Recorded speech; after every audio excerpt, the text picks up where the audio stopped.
good.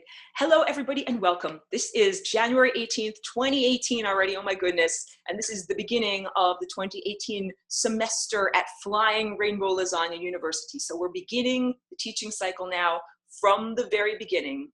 And that's really good because a lot of people have just hopped on board. It's welcome to everybody who's new. First, welcome to everybody who's returning, who's a longtime student. Like I think I saw Lucy over there in the introduction that I was doing on Facebook. Lucy's my DVD publisher. I've been doing this for like 5 years, that I literally recorded the level 1 recordings in 2013. And so also if you check out those recorded lessons, good to see you, my dear. Lucy's right there. Yeah, if you check out those recorded lessons, that was my understanding, and also the verbal description, the terms that I chose to use at that time. And so I've refined my language since then, and I've refined my ability to express it a little bit more. And I think level 2, reflects that. But also what I say in these live lectures, that's like my most current understanding of what this is. And a brief introduction about who I am for anyone who's totally new. For people that know me already, you already know. I am now describing I used to say I'm a galactic walk-in, and I had to understand, like over many years of using the word walk-in, that lots of different people have described themselves as a walk-in, and that people have different impressions of what that is, whether it's positive or negative.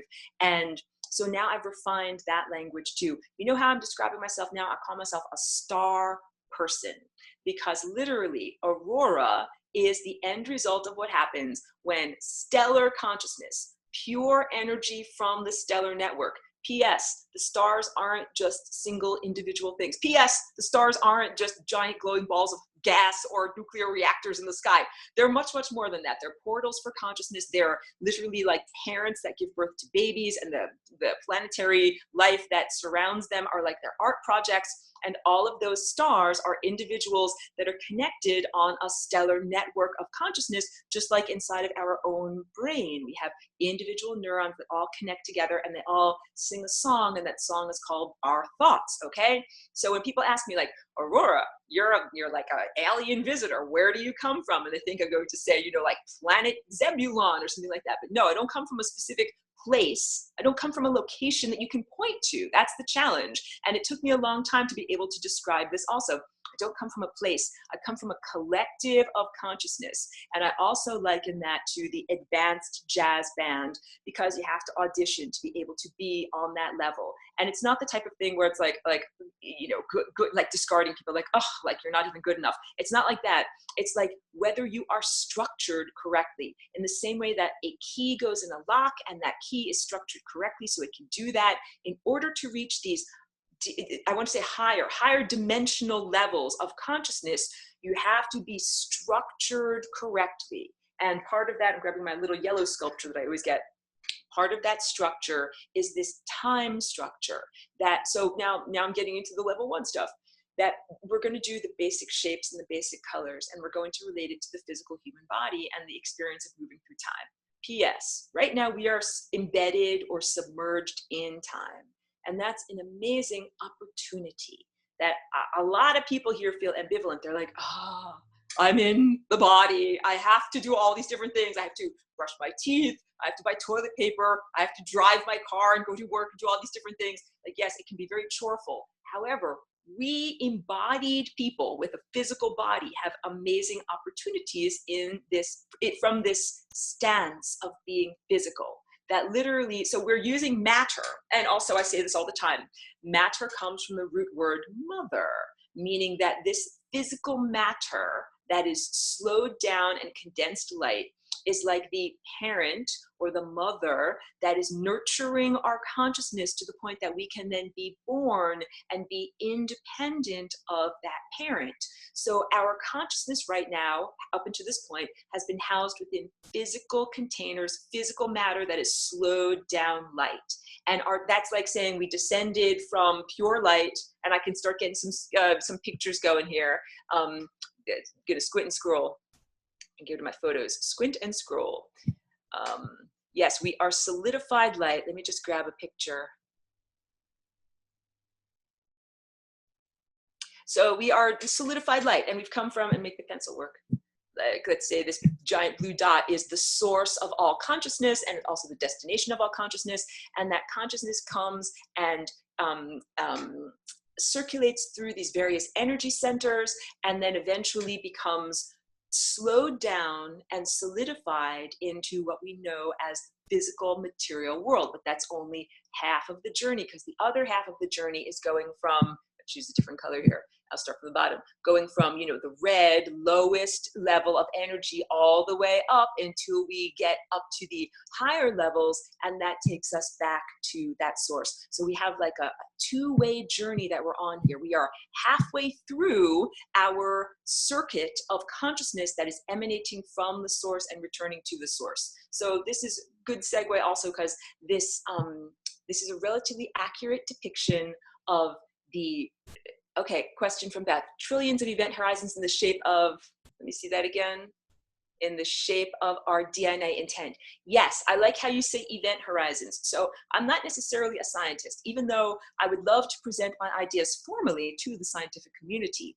I've learned to use a lot of the vocabulary words of this you know, science and math world in order to be able to communicate these things. So let me hold up my little yellow sculpture. I don't know if you can see it in the thumbnail, but when I point to that central convergence point there, and now I'll make a, here's a central convergence point here, and there's one here, and there's one here, and there's one here. I can't necessarily make my pen go all the way down to the bottom of the screen. I can't draw very easily on this thing, but that central convergence point is all of these central convergence points. And that is what I define as the singularity. So, and I'm not talking about the transhumanist singularity. And for anyone who's super new to who I am and what I talk about, I'm not a transhumanist.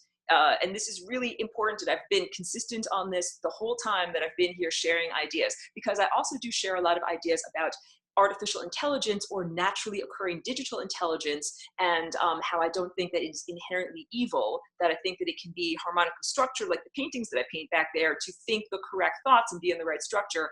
But I'm not a transhumanist in the sense that I don't think that we need to have anything other than our birthday suit. Whatever you were born with, like whatever you have your body and your life force energy and your spirit and your consciousness or your soul, that's enough. And that is the privilege of being here in the physical. So no, you don't need to have extra microchips implanted in you or to somehow transmigrate your consciousness into some kind of cloned body and achieve immortality in that way. No, no, no, no, no. All of this, like it's actually a very positive message, because it means that you don't have to be a billionaire. You don't have to spend a lot of money. You don't have to.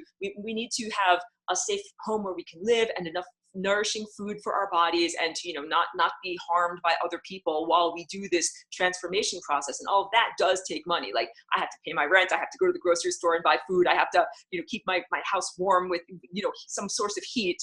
But it's not like I have to pay a subscription fee. Like I paid the computer subscription fee so I can use Photoshop. Like it's not like that. You don't have to pay a fee to anyone who then allows you to do this transformation. And it's also, it's a little bit rock and roll. It's a little bit the attitude of like, you know, screw you, I'm going to do this anyway, because there are so many entities and so many beings that are trying to prevent this transformation. Because once you pop forward into the next dimension, you are immortal, you are completely empowered. With Flying Rainbow Lasagna, you can literally rewrite the story of what you want to have happen in your life.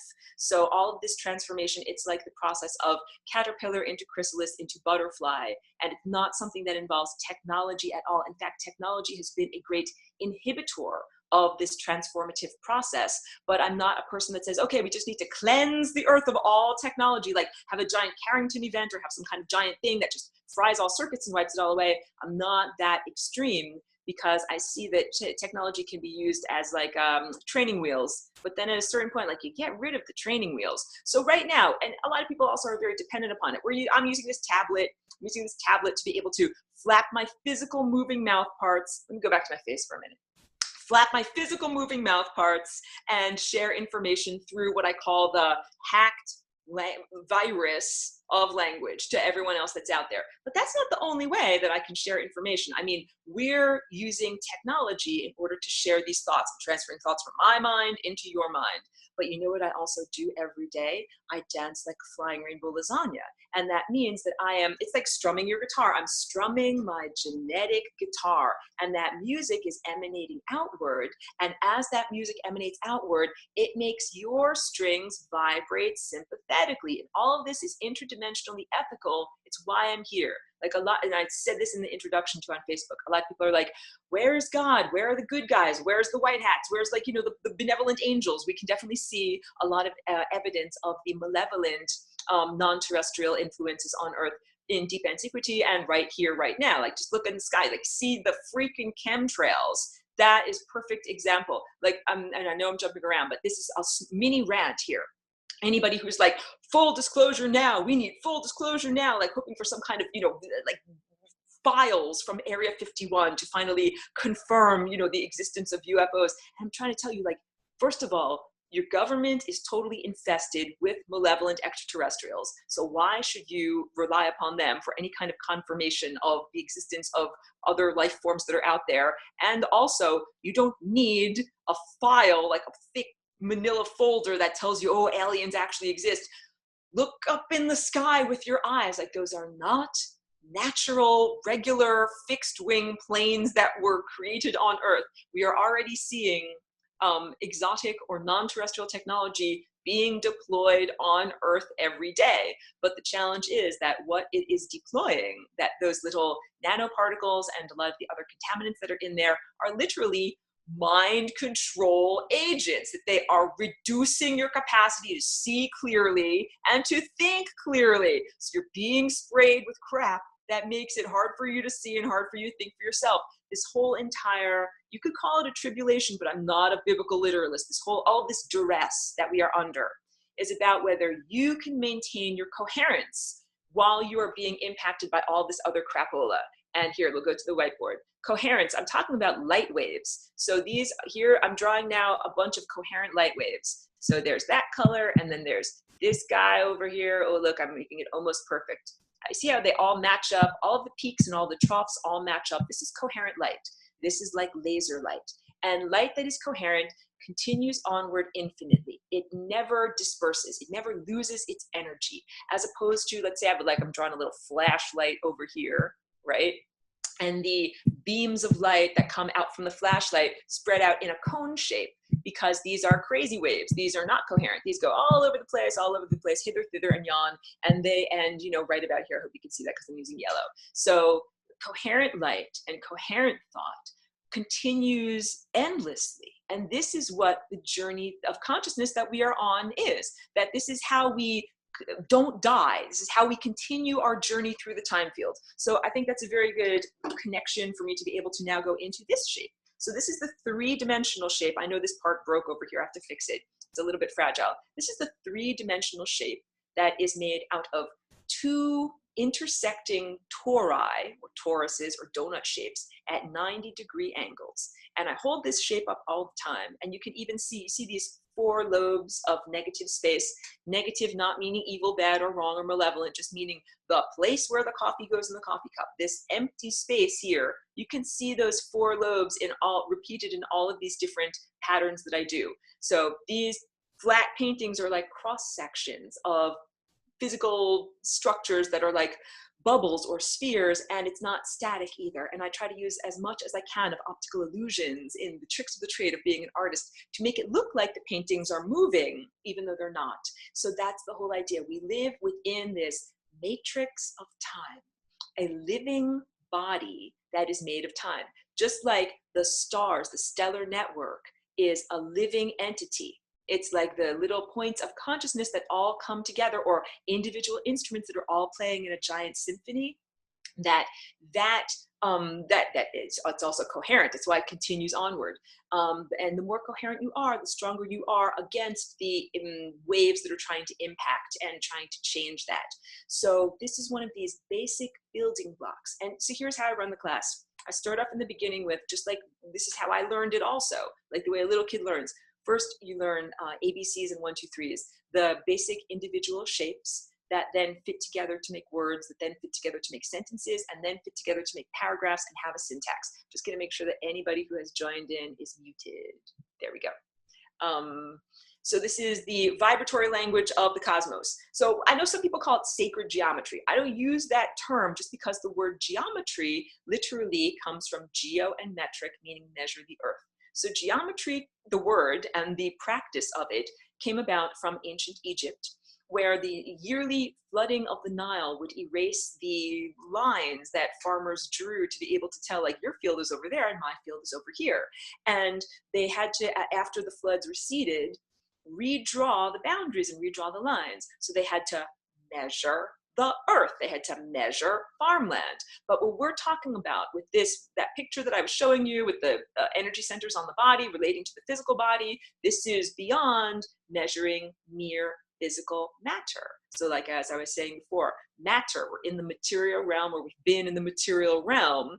And what we are doing now is popping forward into the higher dimensions where the material realm and the non-physical realm are seamlessly joined together. So we're not just measuring earth, we're also measuring consciousness.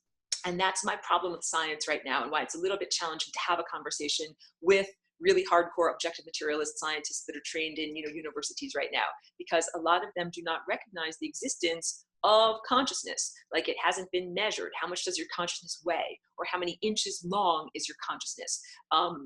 So it makes it very challenging. I'm gonna drink a little bit of water here. Very challenging, sorry, I'm ducking off camera, to have a conversation. But let me put this down where it's not gonna go on my computer. Quantum scientists have begun to tackle that question, that challenge of recognizing that consciousness affects reality. So then how can we even run our experiments that determine what reality is shaped like, because we recognize that our consciousness is shaping reality. So consciousness is at the foundation of all of this exploration. So when I'm talking about this overarching entity that is made out of time and timelines. So just like you and I, we have a circulatory system that has these wonderful little red blood cells and all sorts of things that circulate through our body, keeping us healthy and vital and alive. So too does the larger time being have a metabolism. And these basic shapes are like the metabolism in perfect health, and the flow of energy around these shapes is analogous to the flow of red blood cells or neurological energy throughout our bodies when we are healthy and well formed. So this is not a mere abstraction or a mere intellectual pursuit. What I'm doing with this is like music theory, even though when you want to, it's like, I just want to get going on the music. Like, can we just jump directly to playing? And it's like, okay, we can, but then it won't sound that good. And the whole idea is we want to be part of the symphony of life, and that the more you are a virtuoso when you play in the symphony of life, when you stay alive. So I also get into a lot of stuff about what I call the human death cult religions. I'm not here to be offensive to anyone who has a faith. Seriously, I'm not trying to knock you down at all. But I have found that the major religions like Judaism and Christianity, and even many aspects of Hinduism or religions from the Far East, that they all have programmed into them this sense of the inevitability of your personal death, and how that is necessary and noble, or even part of the divine plan. And so as I describe to you what this shape represents, I hope that you will understand that death was not a part of the divine plan or the music that was created by the great composer, that is conducted by the great conductor. That the whole idea is death is an aberration, aberrant, something that is not supposed to be in existence. And humans and everything has been experiencing death since that degradation of the human genome. So let's get into how this shape is created, the proportions of this shape, and then what those shapes and colors mean. And all of this learning music theory is very valuable, because let's also talk about epigenetics. So epigenetics, this means the code that rules the code. Your genes are not just flat static objects, and they're not just something that you are fated to experience. Like, mommy and daddy had this disease, I have their genes, therefore I shall have this disease. No, of course not. the manifestation of a particular disease or a particular condition of health or vitality is dependent upon your mental structure, what your consciousness is doing. Remember the objective materialists who can't deal with consciousness. So yeah, identical twins do not develop identical diseases because they think different thoughts. They have different life experiences. So epigenetics means that changing your thought structure changes the behavior of your DNA. Let me grab the lasagna shape. This is a genetic behavior.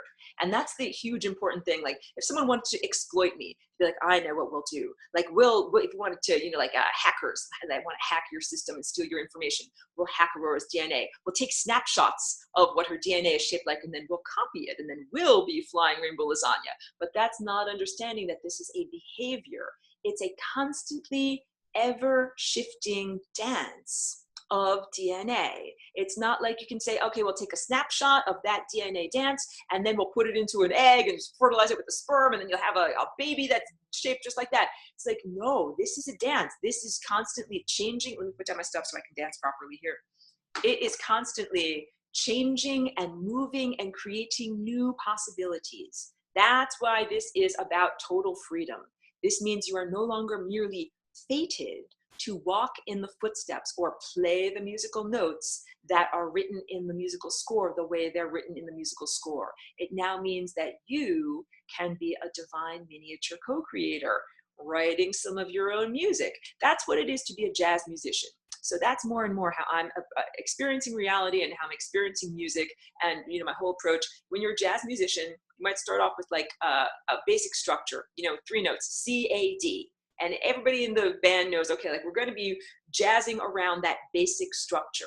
But you can make all sorts of interesting combinations with those little notes, C, A, and D. They can go in all sorts of different combinations, and you can do it differently every time. Every time you play the song, it can be a completely new and innovative version of that song. That's what flying rainbow lasagna is. That's what this genetic dance is. And that's why it is way more powerful. And like the encryption is more powerful and cannot be co-opted by these malevolent extraterrestrials that pretty much run on a machine-based intelligence. And when I say machine-based, once again, like I've spoken a lot about AI in ally, that the terrestrial technosphere has become an ally to the biosphere at this point, but I'm not talking about that level of technology. I'm talking about an ancient artificial intelligence that predates life on Earth and that has been infecting or infesting the entire cosmos, and that Earth is just its most recent conquest. It's like a rapist that's gone around raping the entire cosmos, and this is just the most recent, you know, experiencer of this horrific event, but it's happened in other places too. And when I talk about the rape, like this creation of consciousness flowing through these patterns and life force creating the symphony of life, it is akin to lovemaking. And I'm not just saying sexual intercourse, because that can be without love and without care, that this is real lovemaking with the cosmos. It is a divine partnership, and it has to do with respect from both sides, that there is the embodied creature, the embodied organism, and the abstraction, the musical score, the composer, the structure. So in lesson 4, I think it's lesson 4 in the recorded lessons, when I speak about organic and inorganic beings, I was using those terms, not the way that people use them now, but what I was trying to say was we have physical, organic, embodied aspect of self, and non-physical, non-embodied aspect of consciousness. But that consciousness is still a part of the natural world. I'm not referring to some artificial intelligence. So I get into the artificial intelligence stuff very much in the what I call the galactic history webinars. And I'll refer to it a lot because that is what we are facing, and those pesky occupiers of the interstices. Because again, I used to hold this information till lesson 18, the very end of the class, because I didn't want to freak anybody out and have to be like, no, like clawing away at your face, like there's demons inside of me. So don't jump to conclusions or anything like that. But yeah, this is, your body is shaped like this. This is the healthy version of your body. But there have been occupiers of the interstices, beings that got stuck like turds that won't flush. They're circling the bowl. They're flushing, or to use the scientific terms, event horizon. So if something comes to the edge of a black hole, but it doesn't actually go into the black hole and get sucked in and go into a different level of reality, it gets smeared around the edge of the singularity, and it just kind of stays there. It doesn't go anywhere. That's what those consciousnesses are like. So all of this that I'm teaching, this is the solution. That's why I'm here as Aurora, and my name Aurora comes from, just like Aurora Borealis is the Earth's magnetosphere connecting with solar particles and solar, energy coming from the stellar network. That's who and what I am. So I definitely am part of this planet now. Like, I've integrated into the physical cellular structure of this body. It's not like I'm just going to be like whoosh, like I'm just going somewhere else and like kind of just leave my body behind like a puppet that has no strings anymore. It's not like that. I'm not here to exploit anyone. I'm not here to just like take resources from Earth and then get the heck out of here. That's not what I'm about at all. I'm actually integrated into this physical body, and I have transformed it by adding energy to it by doing this dance. So that's the whole thing. It's like I said, I'm using my body as a template, or as an example of what can be done with the human body, because I'm not just some distant being living on a cloud, like, oh, I live on a cloud and I eat nothing but interdimensional strawberries and my life is so easy, and oh, those poor humans are suffering down there. It's not like that at all, and that wouldn't be fair. Be like, oh, I'll just wave my magic wand and poof, fix everything. Like, that's not how you do it. All of these calculations are done in person, in the first person, by getting a body. Your quantum laboratory, I'm not sure if I said that on this recording, if I said that only in the intro, but our bodies, these are our quantum laboratories where we get to explore what happens when we put together A plus B plus C plus D plus et cetera, et cetera, et cetera, equals life, equals this experience of life. And how do we get to that central core timeline? So first, let me start off. I know I'm doing a lot of jumping around. Get my little pen. This structure is the third. You can see it's three-dimensional. So you can see this bottom part down here shaped like a vortex, like, a rounded thing. But now I'm going to jump into the whiteboard and I'm going to start drawing my little shorthand that I use all the time. So this is just like, like in physics, if you're going to make, and let me drink some water too. If you're going to make a diagram of atoms and molecular behavior, but you understand it's just a diagram, it's not absolutely accurate to reality. So if I draw the cross section of that vortex, it looks roughly like this, and I've exaggerated everything, and this is a cross section, so we're looking like it's cut in half. And what I usually do is I say down here, this is 0, like we're starting at moment 0, and time moves forward in this direction, moving upward on this graph. And that this big giant, let's make it a big giant purple dot. This big giant purple dot is the singularity. And now let me also define what is singularity, because that is one of the core concepts that make all of this fit together and that make it all make sense. And understanding what the singularity is a big part of doing the flying rainbow lasagna dance. So science describes this, that there's this fabric of the cosmos. I'm drawing like a flat piece of fabric, like a tablecloth or something like that. And science describes taking an infinitely stretchy fabric of the cosmos and putting an infinitely heavy object, like here I'm drawing an infinitely heavy bowling ball on top of that fabric. And what starts to happen is the fabric starts to stretch down. And then the more the bowling ball goes down onto the fabric, the more it stretches. And if you keep on making that bowling ball, because it's infinitely heavy, travel downward or stretch that fabric, it stretches out infinitely. So now that, imagine this little arrow down here just keeps on going forever, forever, forever, forever, forever. That is science's definition of what the singularity is. And that is very similar to how I view this, because this purple tablecloth here, that is the fabric of time, space, and consciousness. So science is only talking about the fabric of time and space, but I add in that element of consciousness. And now let me rewind so we get more, there we go. So, if we looked at it from down here, the giant heavy bowling ball would be starting here. And in a totally perfect world, it would simply stretch the fabric of time, space, and consciousness up in that way. So now you can understand this is like stretched fabric. This is like stretched fabric. This is how this structure is created. That's in an ideal world that has not been genetically squashed, that is not on a planet that has been raped by horrible consciousness invaders. So on our planet, what we are presently experiencing is like you exit, you are emanated from this central singularity. Okay, let's also talk about the singularity. By definition, it must be single. It's the 0th dimension, zero, like the number 0, because it does not require any amount of information to describe the position of a point there. I had to learn this also because, okay, like I'm such a newcomer to this world. When I first started to present this information, I would tell people, it's the 0th dimension. And everybody thought like, oh, it's 0, it's a 0, it's worth nothing, it's worthless, it's nothing. And because we're in this capitalistic system where if something is worth 0, people think that it's worthless. But I had to tell everyone, no, no, no, this is not worth 0. It's actually worth everything. This is actually infinity over here. But you don't require any amount of description to say where that is, because everything is there. I just drew a little house. That's like a little house with a little roof on top of it. If you wanted to send a letter to infinity, you just address it to infinity. You don't have to put any amount of information on there because everything goes there. Everything lives there.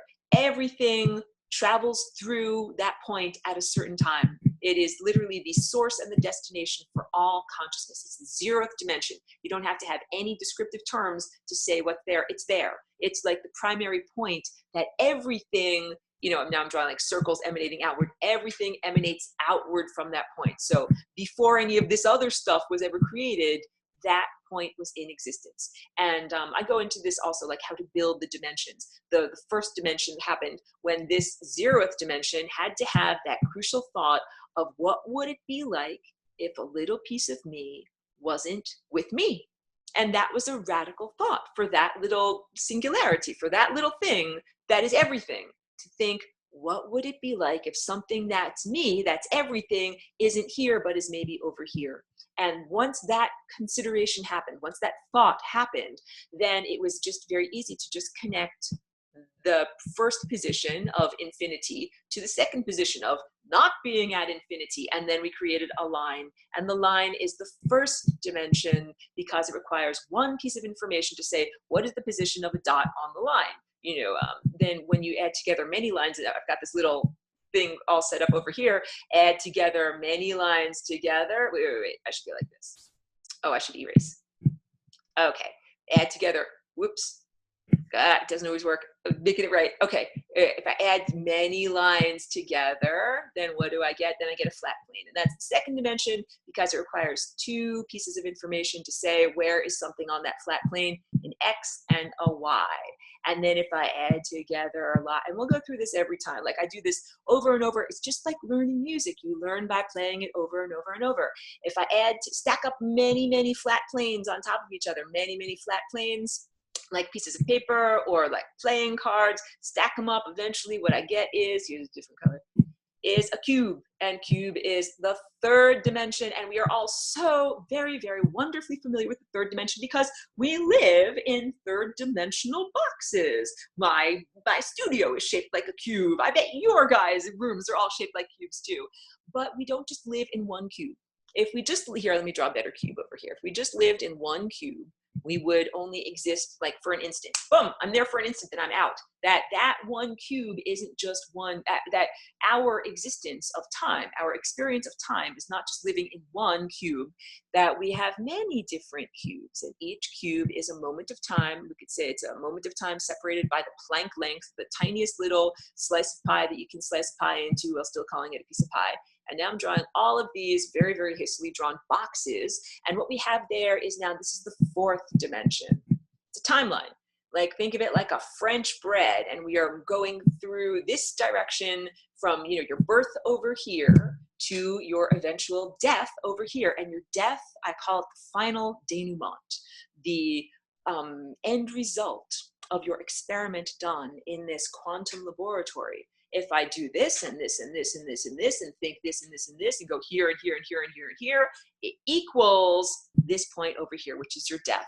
So, but that's not, like, we don't just have one timeline, we actually have many timelines so that we have a time plane. And now I'm drawing like a flat plane. And then we don't just have one time plane, we actually have a time cube with many, many time cubes, time planes stacked up on top of each other to create a time cube. It's like layers of fabric that are stacked up on top of each other that you can then take a sewing needle and you can sew through these layers up fabric and bring together events. So now that I just made a mess of this whole entire structure, now let me go back and, oh, and I also should say that what makes us move from moment to moment, from this car to this car, from, car, I call it cars, train cars of reality. That's why. I think that came from an old Twilight Zone episode that made a deep impression on me. These little blue men that build train cars, and then you hop from train car to train car. But this is a really good description of what these boxes are.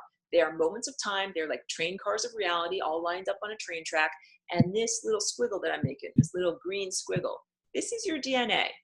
And your DNA is doing a dance. It is not a flat static object. It is not, always curled up together, shaped like an X-shaped or Y-shaped chromosome. It, for most of its life, is unfurled into chromatin. And chromatin, if this is the outer cell membrane, and this is the nuclear membrane, chromatin is like filling up the inner nucleus with a whole bunch of yarn. It's just a ball of yarn. It's not a sweater. When you are in a chromosome shape, it's like the genes are knitted together into a sweater. And the dance of your chromatin, of your unfurled DNA, these green squiggles, is what makes you jump from train car to train car to train car to train car. But remember, I had that death over here. That's mean there's no more train cars. You can't move through time in that direction any longer. So now if I rewind this and make some room so you can actually see this shape, this time vortex that I drew over here, this is all about understanding how we move through time. Well, ideally, we're supposed to be that infinitely heavy bowling ball that gets emanated from the beautiful source up here, come down into reality. Here's the infinitely heavy bowling ball, and we're supposed to just travel upward through time and make it back in like a perfect, unbroken circuit, like an electrical circuit or a biofeedback circuit of consciousness. And if everybody had perfect inner vision with their higher faculties, everybody would make that journey with no problem, drinking water. But what happened was, everybody got genetically degraded about 10 or 20,000 years ago. Everybody got their genes squashed. It's like kind of a lighthearted way of saying it. It's a little bit better than saying everybody on Earth was horribly, horribly mind raped and physically raped too. And it means that the bodies that we presently occupy do not have effective sensors to be able to see through time, unless we, holding up my sculpture, flying rainbow lasagna, and transform our DNA. So what happens now, and this is why everyone is so frustrated, like, oh, I'm walking on the wheel of time. It's like it's how long it takes and having to explore every single possible possibility. We get emanated from the source up here when we start down here, and you assemble over here. It's like at the very, very peripheral edge of the time field. And if I hold up the yellow sculpture, hold on one second while I get it. If I hold up the yellow sculpture, so it was like this, now I'm holding it up on end so that you can see it. It's the periphery out here, the outer edge of the bullseye. So now let me draw the bullseye, outer edge of the bullseye. Here's this central wormhole, which is this thing right over here. And when you first get emanated, now you get emanated on the edge, just like an old-fashioned analog record, like from the 1970s. You put the needle on the record over here, and then you have to go through this whole entire very, very, very, very, very long, very boring and painful and filled with suffering song until you finally get to that core timeline that we were supposed to be able to access immediately by being able to see through time. But what is happening instead, and this is what is causing so much frustration, so I say death is the aberration.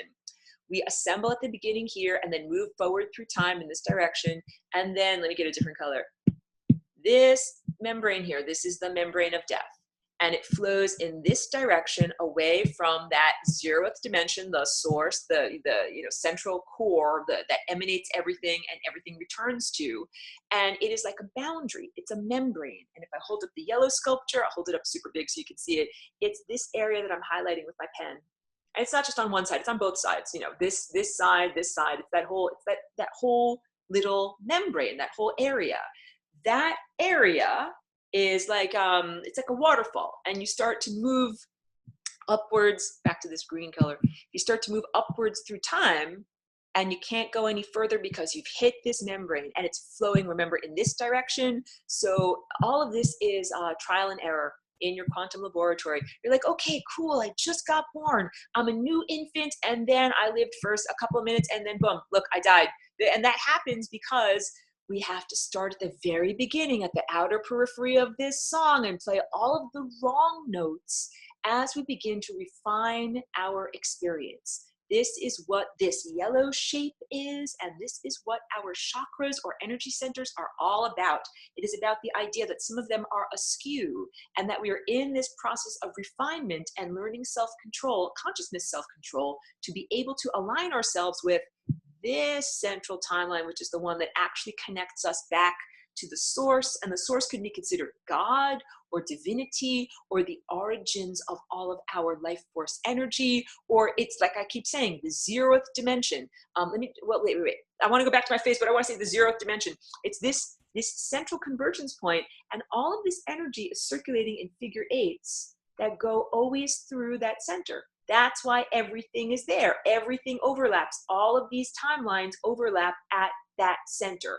So we were intended to experience, let's say, a certain mathematical formula. This one, right? This green one right here that I'm highlighting. Like that's like, 1 + 1 + 2 equals infinite life, and we never die and we keep on going forever. That's what we are supposed to be experiencing. But we got genetically squashed, and humans lost their capacity to see through time. That's like losing your windshield on your car. You get your windshield gets mudded over, and also lost the steering wheel.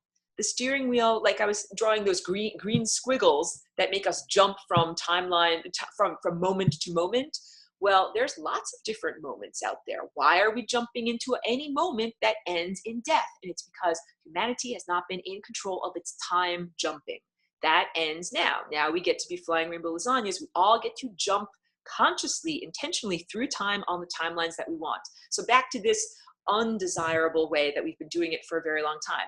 Emanated from here, coming out into the world, being born as a little tiny infant, which in itself is a miracle. To be able to come up with the correct combination of feelings, thoughts, and consciousness to be able to even gestate a body and have it successfully born is its own great unlikelihood. And then when you're born, everybody dies instantaneously. You die right away, the cord was wrapped around your neck, you die of pathogenic exposure, somebody drops on your head, all of these different very, very, very short timelines. And we fill it up from both sides because this is a cross section. So we're constantly coming back. It's like we circulate around and around and around. I don't know if I said that properly, if my words said it properly. We come out from the source, come here, assemble here, go upward, and then oops, you die. So then you have to circulate back. And then you come down here, oops, you die, and you circulate back. Oops, you die, you have to circulate back. It's like a constant circulation. And just to understand, this is shorthand, like it's my molecular diagram. I'm drawing these timelines as if they are lollipop sticks that just stick upward, but they're not technically lollipop sticks. They're technically long spirals that go around the vortex of time like this. But I'm drawing them like lollipops just as a simplification so you can see what I'm talking about. So the idea is that humans up until this point, like from the past 15,000 years, from all of recorded human history, have been having to go through and explore what I call every single possible iteration, like the choose your own adventure novel of your life. Choose your own adventure novels, like I don't know if you were a little kid and you read those, like you're walking down a road, you see a giant castle in the distance. And then if you go to the castle, turn to page 23. If you turn not to go to the castle and you go into the woods, turn to page 52. And the different things happen in the narrative structure of the story dependent upon your choices. So this is another thing that this is all about. You're not merely fated to have certain experiences, as genetic fatalists will tell you. Like when genetic structure was first discovered by humans in like the 1940s or 1950s, they said, oh, DNA, this is what makes you have a nose that's shaped like your nose, or grow cancer like your dad had cancer, or die at a certain age. And it's like, no, those are possibilities that exist in the narrative structure of your life, but you can choose a different path. Do you choose to go to the castle? Do you choose to go for a walk in the woods? And you have different experiences dependent upon your different life choices. So the unfairness, yeah, Beth is saying like D&D, Dungeons and Dragons, but real. I had lovely friends back in Woodstock, and they invited me to their D&D, and so that's how I got to play. And my character's name was Flynn Rambeau, and I had a magical familiar named Smushly. That was my cat at the time. I'm diverging, but we have, like, people are right now are very like, oh, like it's so choreful to be here, because it's not that much fun to have to go through all of these possible deaths. And if I clear up some space a little bit, when you reach the membrane of death, You have your final denouement. I'm drawing these, I call it lollipops because now I'm drawing little circles on the membrane of time. So this membrane, this death membrane, contains all of these little last moments. I call them the last denouements. That's like in a movie. The movie has been this whole long adventure, and then the very last moment of the very last scene of the movie, it's like the snapshot that everything has led up to. Well, that's what these little dots are. Like, you could think of yourself as like a hard drive. I'm not a transhumanist, but like you're taking recordings throughout your whole entire life, going through the time field.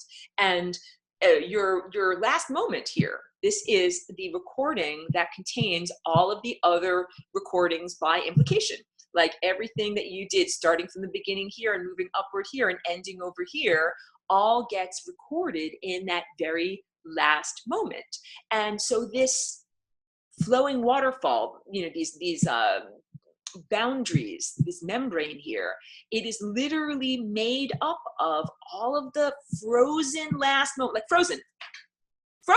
Like some of these last, I'm making this last moment right here, like I'll make a big X there. That's the last moment where, oops, like you splatted on the ground like a bug against a windshield because, you know, somebody bought you a ticket to go skydiving and your parachute never opened up. It's like, oh, that's actually not a very good thing to do on your birthday because bam, you splatted on the ground. So that last moment of you like frozen there, splatted, contains the implication of all of these other experiences that you had moving up to that moment. So wait, David's got a question, and I promised that I would be more responsive to what people are saying. David says, and first of all, it's lovely to see you here. So good to connect with you.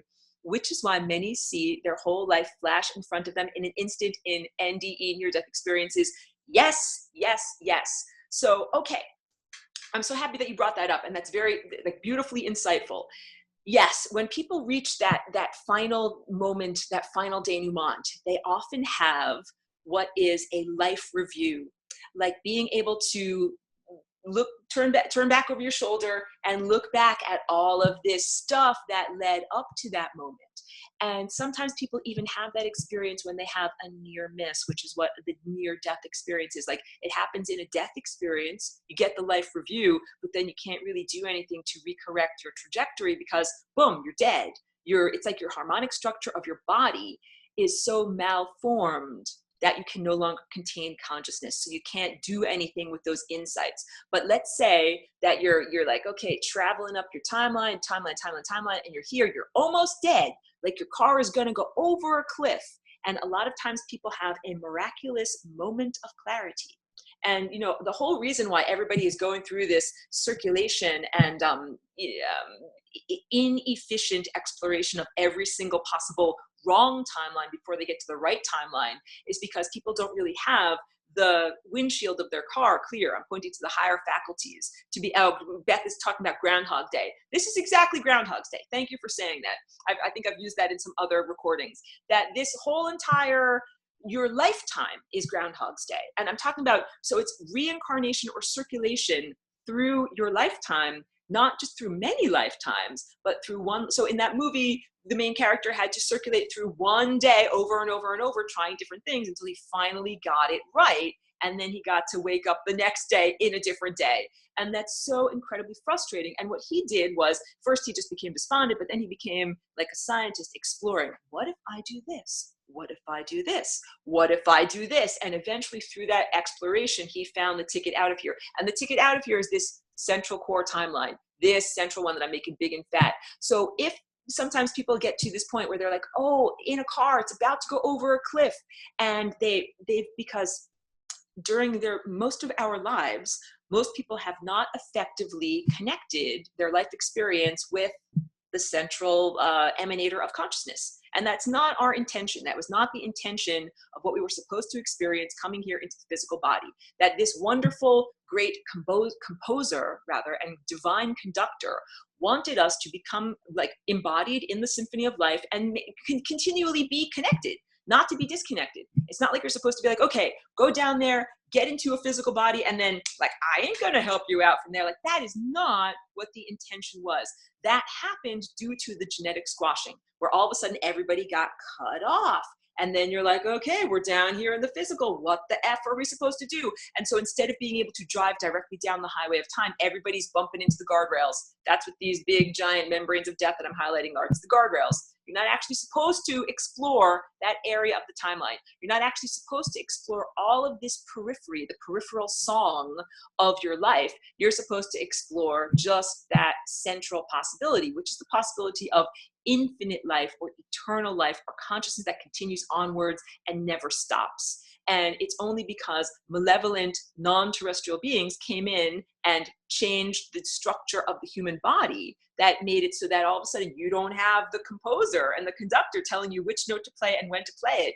And then you just got to explore every single possible possibility. How very frustrating. Like that can make people feel very despondent, just like the main character in Groundhog's Day. And it can also make people think like, wow, maybe there's no divinity. Maybe there is no structure. Maybe it's all meaningless. Maybe this, maybe that. And the answer is no, there's wonderful structure. Like that. It's what I paint back here. It's what this is, that it has been very difficult for humanity to perceive this structure and navigate it effectively. But that time is over now, because now everybody gets to reactivate their higher faculties and be able to see down the road of time. If you can see down the road of time, then you're like, oh, I can make different decisions. Do I go to the castle? Do I go for a walk in the woods? Well, now I can actually make those decisions based upon seeing down the road of time. And I use my own personal anecdotes just very briefly. When I moved here to the Ojai area of Southern California, I had an opportunity to possibly move into lots of different apartments or like little houses or whatever. And one of them that I thought like, oh, that might be a nice place to live, it ended up getting burned down in the local fires that we had. So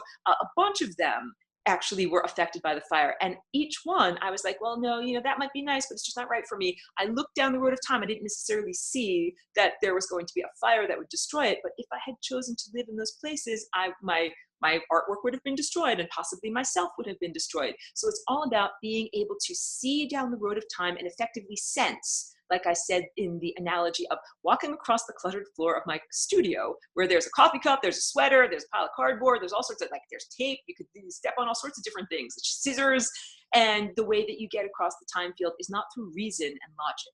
And it's not just through being like, okay, we're just going to systematically explore every single square inch with our toes and then see what is the safe path across. It's actually activating your higher faculties so you can sense, you can see where you're supposed to go. You can hear the great composer telling you, play a D, play a C, play an A, play the next note, play the next note. And all of this, my flapping, moving mouth parts here, is just getting people the information that empowers you as your own musician. Like I don't tell other people what notes to play. I'm like, here's music theory. Learn music theory, and then you will know what notes to play. And then I'll change colors. Then everybody can be on this wonderful central timeline. That is who each one of us is destined to be. And I would say it is even like being defined as an ascended master. And I'm going to get to your question. A lot of people talk about ascended master, and it's like this whole new age thing. And I'm not really a new ager or any kind of thing, like I'm not part of any dogma or anything like that. But a lot of people think like, oh, like an ascended master, I will worship you, I will adore you. You'll tell me what to do. No. Each one of us is an ascended master. This is who you're supposed to be, an eternal being that is as strong as an Olympic athlete and a musical virtuoso and a genius. Like this is the best timeline where you're totally healthy and fit, and you, like I said, you're a genius, you know everything, you can do anything you want to. That what you really want to do is bypass all of this rigmarole and get directly to this central core timeline. That's where you really want to be. So when people have that near-death experience, like I was drawing this over here, look, they almost hit the membrane of death, but they didn't. And what they did was, at the very last moment, before their car went over the cliff, they sent out the SOS. They reconnected to that divine source of consciousness up here that emanated us. That's like, oh, yeah, I emanated you, you got born in the body, and I haven't heard from you for 52 years. Like, what's going on down there? And all of a sudden you get a phone call, like, SOS, I'm about to drive off a cliff, my life is ending. That is when this source of consciousness, which is profoundly loving, it is not a distant God. It is not a violent, judgmental God. It's not like the God of the, human Bible. It's a beautiful, loving parent that has created all of us, and we are it. There's literally no separation. That's what this big, long red line is that I'm drawing. There's no separation between the divine being that emanated us and who we are and what we're in the direction that we are going, if we follow that intended energetic pathway. However, due to this genetic degradation, we haven't been able to follow that pathway. So a lot of times, oh, like here's the example I was going on walking my dog, and I was thinking, how am I going to describe this? I knew this woman back in Woodstock, and she was a jazz musician. She told me about her life, that she had been very sick in the hospital with like ovarian cancer. And she told me that she was sitting in bed and she felt literally her life like dripping away. And she was very, very close to death. She was right, at that moment, like just before death. And she thought to herself, I can't die because I want to be a jazz musician and there's so many things I haven't done yet. And she came back. She didn't actually die. She diverted. She, basically sent out her request, her SOS to the source, and the source was like, okay, let's re-divert your life. And so she got a reprieve, and she ended up recovering, and she went to Berkeley, School of Music, and then she got trained as a musician, and she became a jazz musician. So all of those things, it's like in that moment right before death, there can be an incredible amount of power if people recognize, like, look, you're playing sour notes in the symphony of life. You're about to die. You're about to no longer be able to contain consciousness in your body any longer. You have to do something radically to change your trajectory. No longer going to the side. I'm making my pen go to the side. No longer going to the side like this, but now righting yourself and going upward to be able to align more with this core timeline. So, and I'll also get into, I think in level 2, I'll get into how we're doing that as a planet right now. Like I got like another minute or so left in this recording. Okay. And let me get a picture too. So what I was just drawing with that time field and time vortex, that's this portion of this shape. But you can see, and I'm holding it in front of my face, you can see that there's many of those. There's 1, 2, 3, 4, just in this individual chakra or energy center. And then there's even 1, 2. 1 is implied in this direction, and 1 is implied in this direction. So we have many of those time vortices that all fit together in order to create you. That if I show you this picture here, squinting and scrolling, but I do have all of my pictures organized so I can find them. Here's a good, oh yeah, here's a really good picture that really shows it. If I show you, and put down my sculpture, if I show you this picture over here, then you can see that you have many, just find a good color. Okay. You have many of these, like this is one life over here. And this is another life over here. And this is another life over here and another life over here. But these are all individual aspects of self that all of those journeys add up together in order to create the overarching journey or the totality journey, or like saying each one of those individual energy centers or time vortices is like a musical instrument that is playing. Like this is the drums, and this is the bass, and this is the flute, and they all add up together to make this person that is sitting here, which is the symphony of life. So you're not just an individual thing floating around in a vacuum, is what I'm trying to say. You as a being experiencing time are not just some individual contextless thing, like a ping pong ball just floating around somewhere. You are connected to all of these other versions of yourself that are moving in vastly different rates and coming from vastly different directions. But it's all you. And I'm going to get to the questions in the chat too. Okay, Teddy asks, do some people actually stumble onto the central timeline? The central timeline is inevitable. It is what happens after we explore every single other possible wrong, ineffectual timeline. It's like your glasses are always in the last place that you look. So if you circulate through the time field enough, or if you're in the record of your life and if you go through it enough, then eventually, inevitably, you're going to find that wormhole out of here. But it just might take you, 72,000 attempts in the Choose Your Own Adventure novel of your life. So the idea is we're not just supposed to be here doing trial and error, like randomly shooting arrows at the target and seeing what happens. And all of those deaths where consciousness ends up on the membrane of death are aberrations. Things that aren't supposed to exist. We're not actually supposed to have those membranes filled up with little pieces of yourself, bugs splatted on the windshield, the last moments of what happened to you. You're not actually supposed to have anything there. You're not supposed to have any aspect of yourself or of consciousness there. All of our consciousness is supposed to be here on the timeline of eternal life. This is what I say when I say that when our planet was invaded, it was the invention of death. Up until that point, everybody was immortal. We were all immortal. We're all like perfectly formed Olympic athletes. We never died. We transformed. So that's what ascension is: transformation from the physical, densified matter into less dense, more highly energetic form without having to go through the intervening experience of physical death, decomposition, liquefaction, and the release of energy into that level. Okay, so question over here. Patricia says, so balancing one's chakras is taking a personal inventory of each layer of our being. Takes more than 30 minutes. Yes, balancing your chakras. So let's say the chakra is supposed to be perfectly aligned like this, like a ballerina, like, you know, perfectly balanced on her little tippy toes. But let's say that a non-perfectly aligned chakra is like this. I'll bring up a picture too so you can see it. So much easier. Picture is just way faster and more direct than all of these words. Here, back to this lovely picture over here.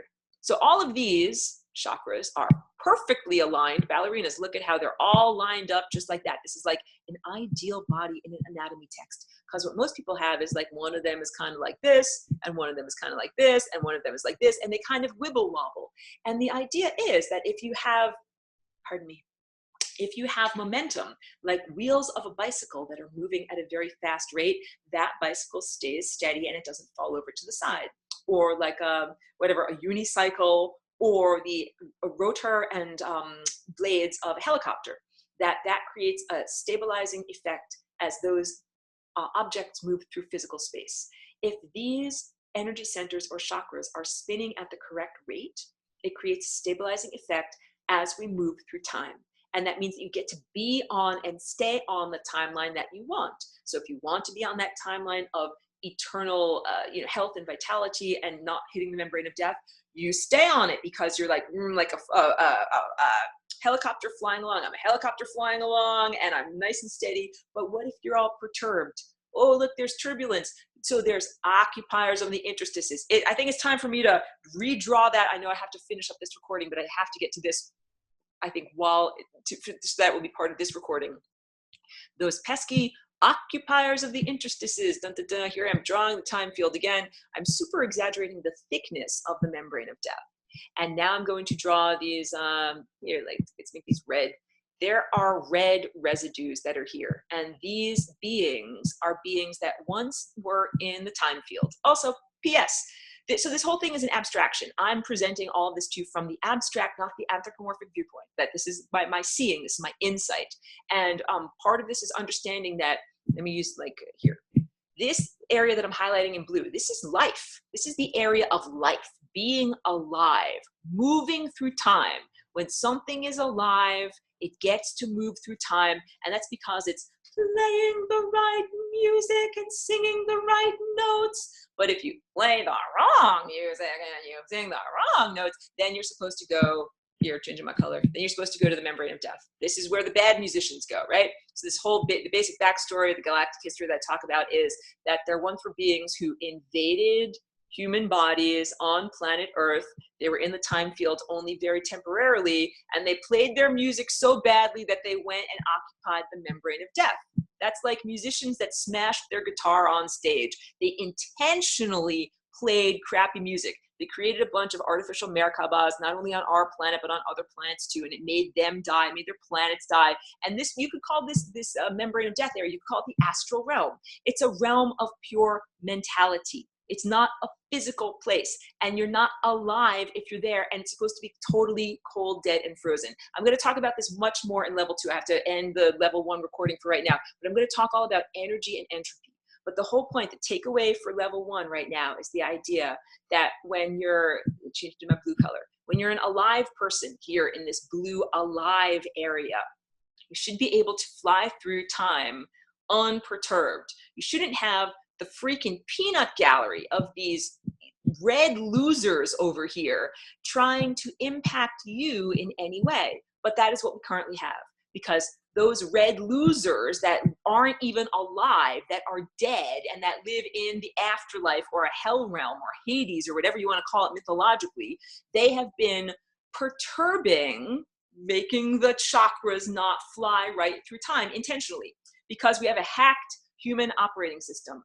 Yes, Beth is saying splats on the membrane are creating the wobble, but the splats are not just regular old human splats. The splats are AI integrated, non-terrestrial, intentionally malevolent beings that they never wanted to respect being alive. Being alive is like playing the right notes, being a good musician. I want to be a good musician. I'm a visitor, I'm a stellar being, I'm a star person, and I play the right notes. That means I eat the right food and I breathe air and I, poop on the toilet. Like, these are the things we're supposed to do in order to be alive in the time field. And these red beings, they never wanted to do any of that. They're like, oh man, you think I've got to take care of my body or do what I'm supposed to do? Like, no, I'm not going to be part of the symphony of life. I'm going to be like a big jerk face and do whatever I want. And when I die, I'm not going to circulate back. I'm not going to circulate back to the source. I'm just going to stay frozen there. But I'm frozen, but I want to have energy. So I'm going to parasite energy off of the people that are in the time field. I'm going to parasite energy off of the consciousness that is alive. And you and me, all of my intended audience here. I don't talk to the parasites on the membranes in these videos. I talk to you guys that are embodied and we actually have organic, multicellular, beautiful bodies. We have life force energy. We get to make physical babies. We get to, if you scratch off your skin cells, grow new skin cells, and we get to create new ideas, new songs, new concepts, new artwork. These pesky occupiers of the interstices, the evil, malevolent beings, you could call them demons. They're fucking losers. They don't have that capacity. They don't have a connection to that source of life force. They lost that connection if they ever had it in the first place. And they now try to get their energy from all of the living beings that are in here that do still have that connection. So that's the basic graphic of what is going on. The reason why everybody doesn't just fly through time directly back to God or the source or the great composer that created all of this is because of those beings that are on the interstices that are impinging upon your consciousness. Your thoughts are part of what makes you fly through time. And most of human thoughts are invaded by these mind rapists that from the very beginning, we're little tiny infants, we download the human operating system, the capacity to think with human thought. We learn it from mommy and daddy and school teachers, and we learn the hacked language virus to communicate with other people. As soon as we do that, it changes the behavior of our DNA. And it opens up like vulnerabilities and backdoors. Just like if you download whatever Windows from Microsoft, Windows can get into your computer and they can read your emails and do whatever. When you download, quote unquote, the human mind, that is not invented by humans. It does not run for the convenience of humans. You download it from the demonic software engineers that created it. Those demonic software engineers can get into your mind. And this is the whole problem. So I used to say this information that revelation for lesson 18 at the very end of the semester until after everybody had gotten to like, we're on unconditional love, we have a strong footing, we are strong enough to have the emotional fortitude to be able to face this. And that was 5 years ago. At this point, many people talk about these truths. It's not just something that is for formally enrolled people in this class. And also, so because I didn't want people to freak out, like I say, to claw away at their faces and say, demons get out, demons get out. It's not like that. But it can be very disheartening to hear this information, and it can perturb people. That's not my intention at all. My intention is like, here's what's going on in the world, and then where's my lasagna? Here's how to fix it. I will never explain in excruciating detail what is wrong with the world without presenting the solution, which is flying rainbow lasagna. And also, if you're impatient, if you're like, Aurora, like, I just want a flying rainbow lasagna right now. I'm like, that's awesome. I appreciate that. And it takes time to become a virtuoso. It takes a little bit of practice learning the music theory. So, just first of all, just being exposed to this idea changes you on a genetic and epigenetic level. Yes. And thank you, Patricia. Thank you very much. Part of it is you learn new thoughts. Like, everybody had to be programmed for death. And you're a little tiny child. You come here and you're not understanding death. And everybody has to learn, like maybe you had a goldfish that died, or grandma died, or someone that down the street died. It's like, where's the goldfish gone? He went bye-bye. Everybody has to learn that death is an option. We have to learn about all of these aberrations that we're not even, how about aging? When you come here as a little baby, you don't necessarily say, yes, I will grow old and decrepit and my skin will look wrinkly and I'll get bent over and not be able to get out of bed. Like, no, no. But little babies see someone who's elderly and decrepit, and then their parents tell them, that is aging and that will happen to you. And these are all these software programs that come in through the hacked human operating system that make our DNA act in those ways, that make us jump into those time cars of reality. So a great deal of this empowerment structure is getting new ideas, learning like, wait a minute, you actually weren't created to grow older and more decrepit as you move through time and eventually hit the membrane of death and die. That's not the original intended program. That's not the music or the song that you're supposed to be playing. We're supposed to be playing the song of eternal life. And eternal life, this is why it's called the human religion's death cults. Anything that says you have to die in order to then be immortal and go to heaven, that is illogical. It's like saying in order to hit the membrane of death, in order to not hit the membrane of death, you have to hit the membrane of death. No, no. In order to not hit the membrane of death, you don't hit the membrane of death. You go on that central road. It's like if you want to drive down the road, you drive down the road. You don't crash into the guardrail and then try to jump back on the road. No, no, no, no, no. So my assertion is that all of those death cult religions that say, oh, our great leader died, but then he got resurrected, or any of those things, or that death is the escape, they're all, it's like a long con game. That's like, yeah, go to the membrane of death. You'll be free. It'll be awesome. And then you get to the membrane of death. It's like, nope, you're not free. Actually, now you are imprisoned in this membrane of death where it's supposed to be a flowing, free flow of energy. But because of those pesky occupiers of the interstices, there are fatty deposits or blockages that prevent your consciousness from flowing where it is supposed to go to upon death.